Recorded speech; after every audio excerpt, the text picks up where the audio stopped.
Welcome to Expert Talks by Kalkine Media. I'm Sage. Today's special guest is Pamela Cominos. She's the founder and CEO of Cominos Family Lawyers. Now, for some background, family law is an incredibly significant sector of the law, covering housing, land titles, alimony and child support payments, as well as the severance of joint contracts and custody issues.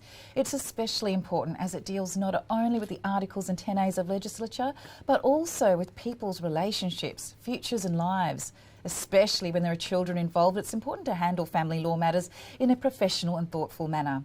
Here to share her insights about working in this space is Pamela Cominos. Welcome to the show, Pamela.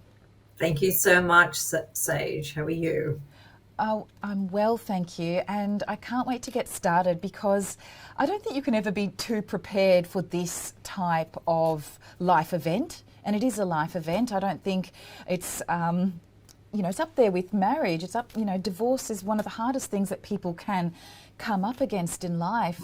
So if you don't mind, can we begin with what your main objectives are for running your business, the law firm? Okay, so the business has been around for the last 12 years or so, and the main objective has always been client care. So it's very focused on clients, and we understand that when our clients come to us, it is one of the most vulnerable times in their lives. Divorce, as you've indicated, is a life-changing event. So we take that very seriously. So when our clients come to us, it's very much a very empathetic approach, a very supportive approach, and a very reassuring one. Often they're navigating the law for the very, very first time, and it's in an unhappy event for them. So we take a very client-focused approach, if you like. Thank you, Pamela.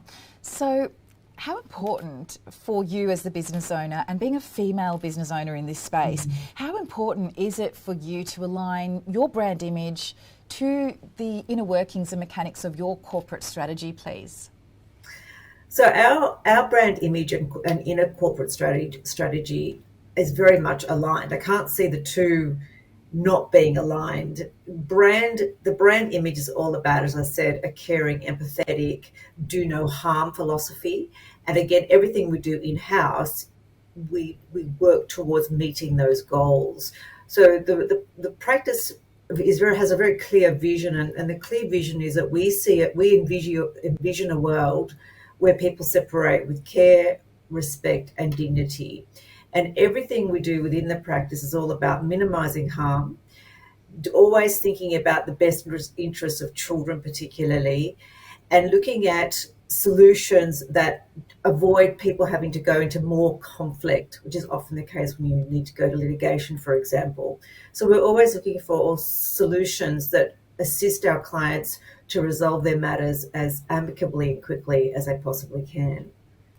Thank you. Now, just aside from our main discussion, if I can just ask this, just because you've inspired me with your answer, you mentioned that you want to, come to mediation as amicably as possible. Do you ever find that people might prefer to represent themselves and maybe even try to outwit the lawyers in this case? People don't naturally want to represent themselves. It's not a thing that they want to do necessarily. Often they're limited because there's cost issues are involved, or it's quite protracted litigation. My personal experience and my professional experience, if you representing yourself it has a lot of the word danger is quite strong, but it has a lot of pitfalls. And it's like me, I'm not an expert, say, for example, in dentistry, so I wouldn't ever dare to start doing any kind of cavity work in my mouth. So in very similar ways, the law is very technical. It's for people who really understand, and there's a lot of experience in that. So representing yourself often may seem like an attractive way of saving money and costs, etc. But in the long run, it actually can be quite hurtful and quite harmful, and have other opportunity costs that you may not be able to see initially. Very true. So I hope that answered your question. A long-winded way. Perfect. Thank you so much. Thank you. Moving on now, how important is community building and having a digital presence for your business to be successful? Very good question. Traditionally, lawyers don't have much of an affinity with the social media world, or not much connection with I suppose, having a digital presence. But I've always been a little bit different. I think it's very important to speak openly about what you stand for and have a visible presence in the community. And that's been my absolute focus, along with, of course, the running the business and the care of our clients and the care of our team as well in-house. But it has very much been about being in the public eye and building mutually respectful relationships as I work in this very, very challenging industry. Yes, I think there's been a lot more pressure on businesses to offer some form of transparency or to talk about their processes and what they're hoping to achieve, instead of just setting goals and not really stating why they're setting those goals or how they're setting out to achieve those goals. So it's really interesting to see this new age where everyone's getting 15 minutes of corporate fame in these type of interviews and things like that. And thank you for agreeing to share your insights today. We don't talk to many lawyers, so yeah. Oh, okay. Well, I want to break. I guess in some ways it'd be great to break that mold, because lawyers are human and they can be very creative and they can have lots of ideas. And yeah, we're not. There's a stereotype of lawyers, I guess, in some ways, that they're pretty regimented and rigid. That's not necessarily the case. That's great to know. I like to see that people with such high status levels as lawyers also as approachable, because sometimes it can be quite intimidating to try and express your feelings to people who have such, high IQs and who know so much. So, Well, thanks for saying that. It's very kind. There are a lot of people in the world who've got very high IQs. The profession, the way I've been practicing for many, many years is really about being accessible, and it's really just being ordinary and just being one of the clients in many, many ways. Because the philosophy that I have is I put myself in the client's shoes, and I often say, well, if I wanted to be represented or if I needed a lawyer, what sort of lawyer would I want? And that's the first question that I always think before I sit down and have a conversation with a client. So it's very client centric. Yeah. yes, great ethos to have. So, what is the most important thing to keep in mind when when talking about houses and finances, especially when going through a divorce? Another very good question, Sage. Thank you. For me, divorce connotes or conjures up a lot of emotion for people. Yeah.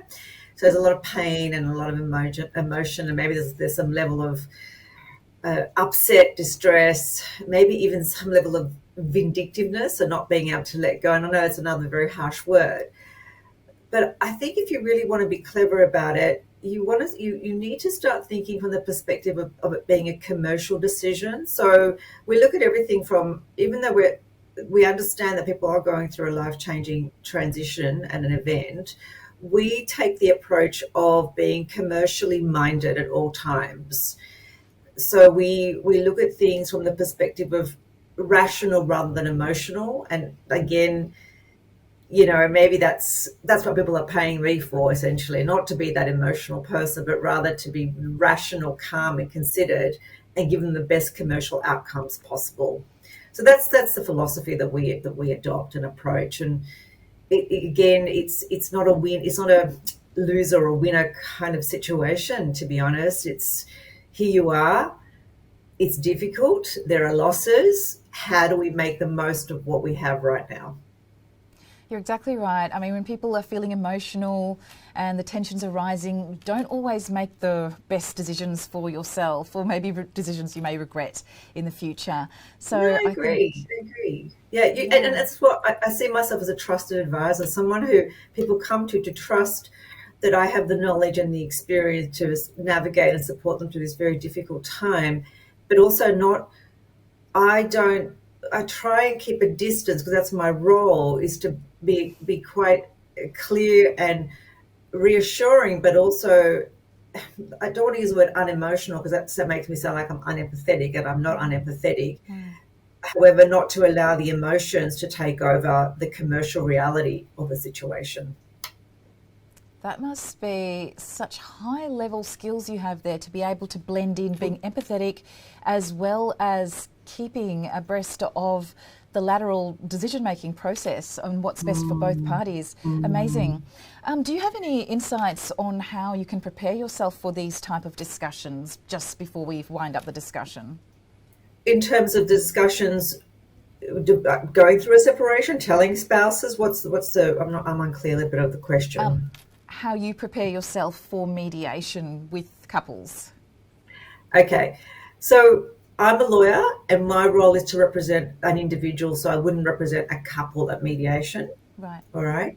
So essentially what we do is that we have a philosophy again of do no harm, but also setting up our client for success. So we spend a good few hours with the client way prior to any mediation. And we look at all the ways that we can have a win-win solution. And win-win doesn't always mean that we walk away with everything we have. Often it could mean that we make concessions. Okay, so we have a reality check, I guess, with our clients to prepare them so they can really understand what's involved in this process.